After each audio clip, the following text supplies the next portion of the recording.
nationality are you, Abby? I'm Aboriginal. I thought so. Yeah. See you are. I can see you pretty. Yeah, we're Nunga over in Nunga? yeah. Although So for today, it's Ali will just lead it, so I'll be here for whatever is needed. But other than that, you're in Ali's hands, and we'll have little breaks. And as we were saying, some of it's going to be filmed, but we can change our minds if at any time stuff that we're talking about you'd rather not be filmed. That's up to us. So thanks everyone for being here on time too. That's really appreciated, and I'm very excited for this. So it's all up to you, Ali. right.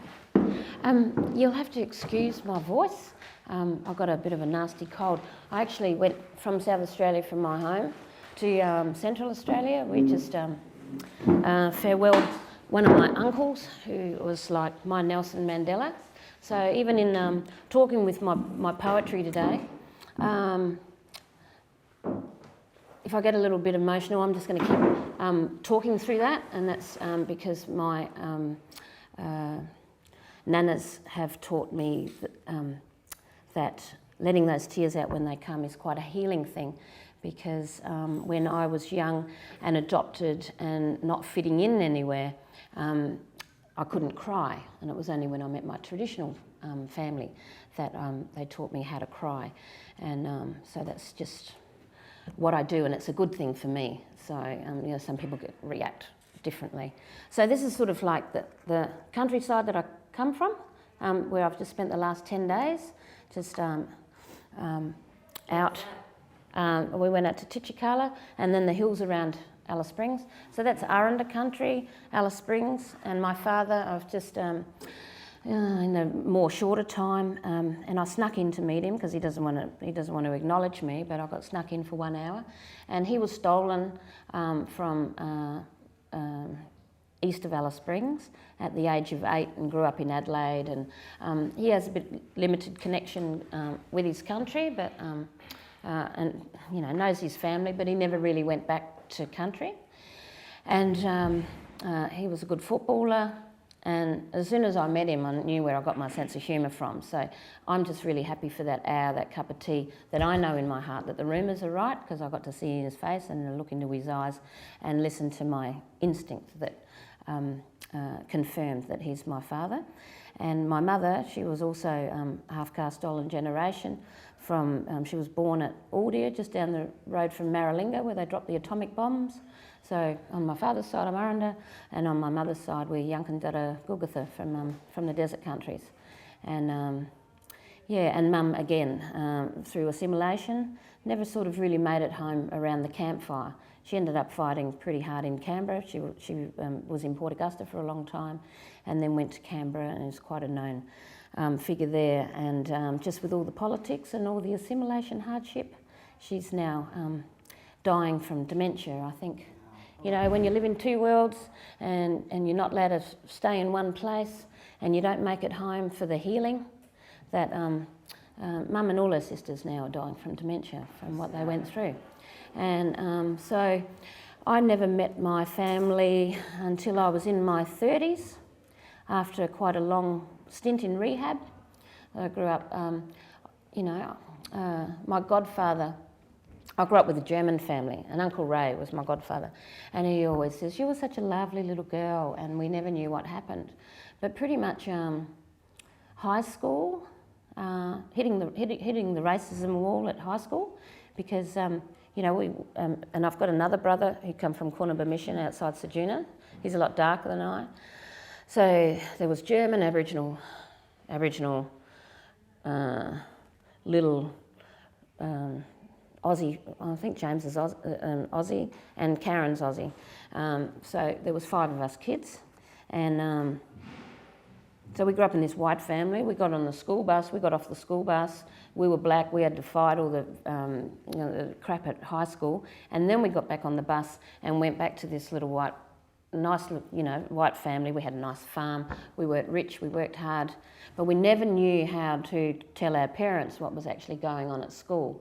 And that stuff, when you're picked on all the time and called names and held down, and they've paint your face brown with a Texticolour, and you're the one that gets in trouble and sent up to the office, that starts doing something to you, mentally, physically, emotionally. And so by the time I left high school, for punching at the teachers at the Year 11 school social, because I caught some girls flushing another adopted cousin of mine who was also Aboriginal. They were trying to flush her head down the dunny, so I reacted. The teachers stuck up for the white kids, so then I reacted again, tried to take out a couple of teachers. Was not allowed back at the school, even though I was a good student. So, ran away from home. Crazily, the first place that I ran away to was along the Nullarbor Plain, and lived at this place called Aldia. And there's nothing there. There's 6 houses, only 3 of them were filled. There's 6 people living there, and it was about fixing up the railway line. The Indian Pacific goes past, the goods trains shuttle back between Port Augusta and Kalgoorlie, and there's nothing there. And I lived out there for 18 months. The fellow that I was with, he was very violent. I was very young. I'd run away, so I was a bit ashamed. But the other fellas used to give me the keys for the Jeep, and I used to load up with all the dogs and travel all around that country. And 15 years later, I found out my mother was born under one of those trees. So I have no doubt, as an Aboriginal person who didn't even know where I came from, the power of connection in Australia, the power of the land. Because the next place I ran to, I got pregnant. Well, I left there, didn't realise I was pregnant, went back to my adopted family, and the Lutheran Church almost shamed them into not supporting me to keep my son. And so here I am going back to my loving family, and 18 months later leaving again, leaving my kid behind in this bloody hospital and running away again. And I ran to Ross River, which is just down the river from where my father was born. So that knowledge, which I didn't have for about 15 years, because when I was young, the paperwork wasn't released, and so I was trying to find out who my mum was, and they wouldn't release the paperwork, so there was no information. I had to wait a long time. Anyway, so I always use the analogy that when I had to walk out of that hospital and leave my son behind, that I went to the pub for 15 years and worked all around the Northern Territory and have some terrific experiences. And it was sort of the impact of then, the rehab, and then starting the journey. The paperwork had been released. I met my mum. I was supported to meet my mum. 4 years later, I got my son back. And then just recently I got smuggled in to have a cup of tea with my father. And life was changing quite rapidly. I think it's always confronting when drugs and alcohol don't work anymore. And so I always had a journal, and I was always scribbling. And then at Alice Springs they had a creative writing course at Bachelor College, and there was a group of about us, 8 of us Aboriginal women from all around Australia, and a couple of blokes, and we met 2.5 days a week for 1 year, and I wrote a lot of poems. We had a lot of fun. I think it was really important to learn that my story was shared by many women in the class, and I think just the sharing of story sort of takes the edge off, and is a bit of a healing thing. And I stayed in Alice Springs for 10 years and ended up working out bush and sitting down with the traditional ladies, because when I first started looking for my family, I didn't know I had traditional family. This book came out of that class. I did that in about 2001. This got published in 2009. And I'm going to actually just read from the book now. This is called First Time. This is when I first found out I had traditional family. I'll have a little drink.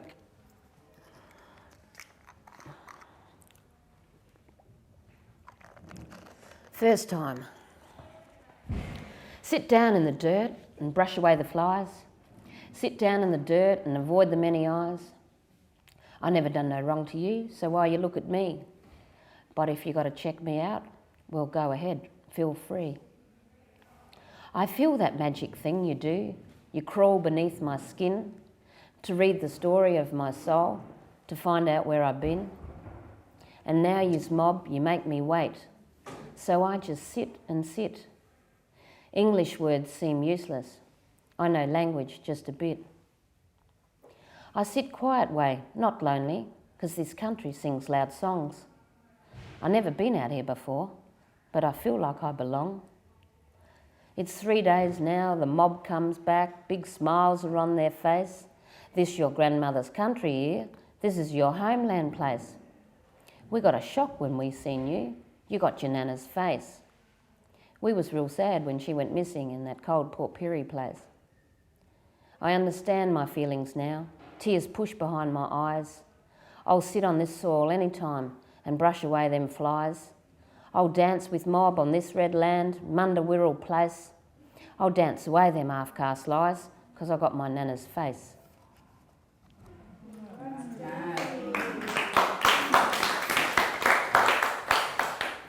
There was also the day that the bush mob told me, and I thought I'd done something wrong, but they, in the poem it says when they saw me, they didn't know what to do. And they sort of left me for about 3 days. And they also told me that my mother's mother, my real nana, in 1976, she vanished from Port Pirie. There's still maybe a suggestion that the cops got her, but her body's never been found. And so the high of this traditional mob coming over and saying, this is your grandmother's place, we're your family, and we're sorry to, like there was always joy and sorrow. And they could see that was all trapped in me. And so the ladies spent a lot of time with me, teaching me that hearing and learning about my family history, that I actually had to be able to start letting those tears out of my eyes.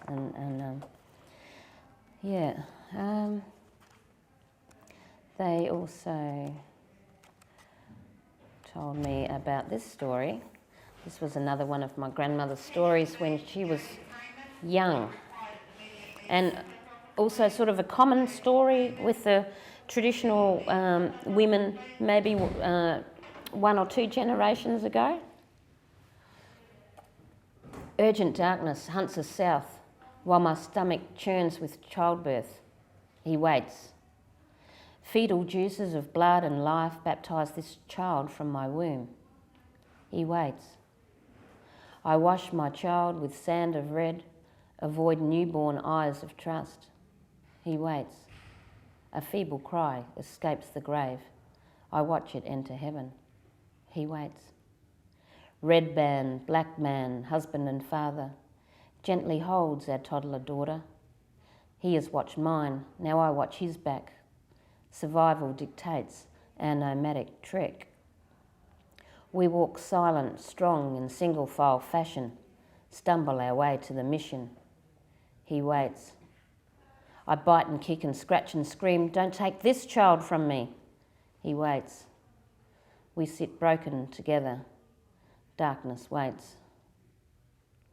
And that's about my grandmother. She had children too close together, and when they was walking through the desert, she had to kill the baby because there was at risk of the little group, because they couldn't carry 2 babies, and then when she got to the mission, then my mother was taken from her. Australian. Did you write these poems? Yeah. Beautiful. Australian history at its finest. So I use my poetry to try and teach I think when I started writing poetry, I wanted my adopted mother, this real mission-orientated German lady who's also very kind and hasn't rejected us children, supported us to go and find our family, and does the best that she can. And I don't want to deny my relationship with her, because my Aboriginal family was denied me, and I will never sink to the level of this government in Australia. So it's important for me to still have the Eckermann family in my life. And also sometimes they've got a bit of bunda that they might share. You've got to be a bit thing about that. My brother, who the next one down from me, the little white fella with glasses, he's the little nerd. He's the money man. But when it, he bought me a trailer once. That's all. But I use that trailer for everything, for picking up furniture on the side of the road, for going and get firewood, for helping my Aboriginal family. And so every now and again I accept their gifts. But I write the poetry for their understanding. But I also, you know, when Joe was saying it's a privilege for me you know, whatever, it's quite a privilege for me to be allowed into here and to, I've done some other prisons, but also working with young kids in remote areas that might not have heard the healing aspect of Aboriginal poetry. For me, poetry saved my life. I used to live with a lot of suicide, and writing it out now lessens that. And the fact that the Australian literacy little group took a chance on my poems, my book of poems, actually gave me something that I never had before. And so you might have heard of the poet Lionel Fogarty. He and I think you've seen this book, and so we use all the influence and recognition that we get to promote and publish other Aboriginal poets, and I think I will continue to do that until I die, because it's very rewarding. And also Australia poetry, Aboriginal poetry, can tell the story of our history in a way that audiences actually accept. You know, there's so much denial about Aboriginal history in Australia. They pretend massacres didn't happen. There's one bloke called Keith Winshuttle. He says the stolen generations didn't even exist. You know, there's really bizarre denial in Australia about the things that have impacted on myself and my mother and my family. There's a lot of stuff at the moment saying, gee, the intervention's really working. Well, not when you're sitting out in this country. That's not what you hear around the campfire. The depression, suicide rate's gone up. You know, okay, for me, it's about saving lives. And so when they play the political football and the rate of lives being lost is increasing, it can't be right. And poetry actually gets me on to a few stages to be able to speak the views from the campfire and from my family. So it's a powerful tool. This is another one. This is young people in Alice Springs. I used to be a youth worker in Alice Springs, and I learned more from the young Aranda mob than I could ever teach them. There's one place, there's a town camp just on the edge of Alice Springs called Whitegate. I think they've got one garden tap. They live in tin houses, well, garden sheds really. There's one, they've built a shower block now, that's got power, but all these sheds and everything got nothing, just relying on the elements they cook on the campfire. This is still today, this is still how some Aboriginal people live, but they've got something because they're sort of neglected, they're sort of been left alone. So they've got the very strong family ties, and they've got their culture, and but in that they also have a lot of tragedy. And this poem I always credit to my young Aranda friends. It's called I Tell You True. Can't stop drinking, I tell you true, since I watched my daughter perish. She burnt to death inside a car. I lost what I most cherish. I saw the angels hold her as I screamed with useless hope. Can't stop drinking, I tell you true, it's the only way I cope. Can't stop drinking, I tell you true, since I found my sister dead. She hung herself to stop the rapes. I found her in the shed. The rapist bastard still lives here, unpunished in this town.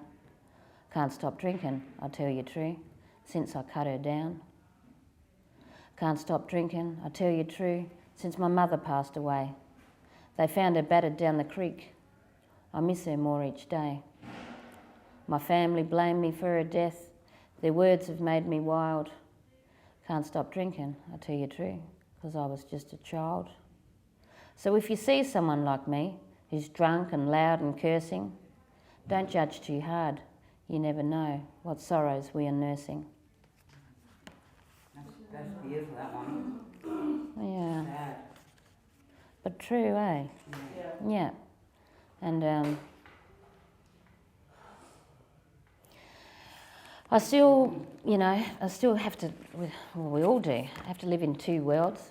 If I could turn back the clock and just stay around the campfire with the old ladies, I would, sitting in language. And I'm lucky that I just had 10 days up there to do that. But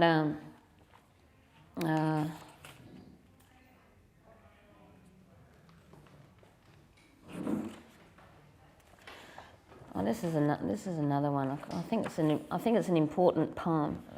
Maybe it's a reconciliation poem. I don't know, but it's for my adopted mum. Mum, can I cry at your funeral? Can I wail like I do out bush? Can I walk the aisle in ochre? Can you tell them other kids that this is okay? This is what I need. The way we grieve, proper way out bush. Mum, can you explain that I need my sisters from Yuwindamu and Harts Bluff by my side at your funeral? Can you tell the other kids that this is okay? This is what I need. The way we grieve, proper way out bush. Mum, can you understand this is the only way I know to mend my aching heart when you pass away? Can you tell the other kids that this is okay? This is what I need. The way we grieve, proper way out bush. The old people, and more and more the young people, but definitely when I first got back to Central Australia and the traditional families, I was always with the old ladies, and the knowledge that they've given me and the stuff that I've learnt, which has helped to take away a lot of the hurts that I had suffered, and given me this new ability to be creative and be recognised and hold a responsible place in Australian society. I'm not swapping that for nothing. When I go back to my German family or wherever I go, that's who I am today, and I really want Australia to recognise that Aboriginal culture is still strong in Australia. They don't really recognise that Aboriginal culture has a religion. I think the religion is the thought process, culture is the physical process. Sure, some people can learn a dance and a song, but if the kindness and the sharing and the other aspects of Aboriginal culture which live in your head, if they can't be incorporated, then it's still difficult. So I try to push that boundary all the time. That it's really disappointing that when we go to a writers' festival, even today, that they've forgotten about a welcome to country, or we're interstate and there's an Aboriginal community there, that they don't think to invite us to introduce us to the elders first. More and more I'm saying I'm not going to do it unless you get some of the elders there, so we can sit down and at least have a cup of tea, and they can get to know me and give me permission, because this is their land, not yours. You're only anyway. So, and then from that, Lionel and I decided to set up a Aboriginal writers retreat. So that's what we're doing in my other time when I'm not travelling with poetry. So we've got a place halfway between Adelaide and Port Augusta. It's called the Aboriginal Writers Retreat. You can Google the website, and it's not just for Aboriginal writers, but it's Aboriginal themed. So people come there, everyone got to do the dishes. We do as many meals as we can on the campfire. We do as many workshops as we can out bush, get out of the building, and everyone's there as equals. Doesn't matter what their job is or how much money they got, everyone's there as equal, and everyone got to leave their ego on the highway.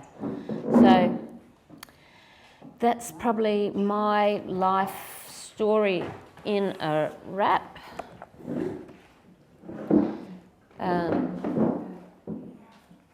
This is another really good book, I think, that... Yes, Mum, got library here? Yeah. We'll try and get you a copy of this. This is the latest anthology to come out of the Northern Territory. And we're getting a lot of more of the bush writers, people with 3 or 4 languages are starting to write poetry. And it's just like this whole freshness is starting to come into the Aboriginal poetry world, which is really exciting. This poem is when the first one of us cousins passed away quite suddenly. There is no life but family. When I'm young, I live with my family. When I grow up, I leave my family. When I'm lonely, I miss my family. When I'm drunk, I reverse charge my family. When I pass away, I unite my family. There is no life but family. And my brother, he was a drinker on the streets of Ceduna and Port Augusta. And, he was a pretty good humbug. One time I bought him a packet of smokes and I sat with him and I said, Rick, brother, how come you humbug me so much? And he said, well, all my friends have died. He was like 45 and everyone that he knew from school and everything had all died. So the mortality rate for Aboriginal men is really scary. I know a lot of people that get to 50 in the Central Australia. It's almost like that birthday is a curse. And then we realised, like here he was, this sort of humbug fella. At his funeral, he was so well known. Half the town rocked up. Like he was like, I don't think the mayor could have got a bigger funeral. And I hadn't known him that long. It was really one of those profound moments where you look at life a little bit differently. The guy had nothing, yet he had one of the biggest funerals in Port Augusta. And we all realised at that moment that in our busy lives of working and doing all the things that we were supposed to do, that no one had sat down, and in his mind, he knew the whole family tree. We didn't know he was going to go at that age, but we lost a lot of information about our family tree. So it taught me to shift the focus from having that good job and all those achievements to actually sitting down with people and everyone's got something to give and to share. And so that's made me a better person and has enabled me to share this opportunity. And also, I remember the drinkers in Ceduna they were my family, but there was like, the drinkers, the non-drinkers and the social drinkers. And but when there was all those rumours about my family, about my father, the drinkers were the ones that would tell you the truth, because everyone else was pretending and not wanting to, hurt anyone else's feelings and all holding on to that good job thing and whatever, where the truth was always sitting on the beach and round the campfire. And that's where I live a lot of my life. And so it's important for me to get back to country a lot and to sit around the campfire and sit with the truth, because there's a lot of lies in Australia. Yeah.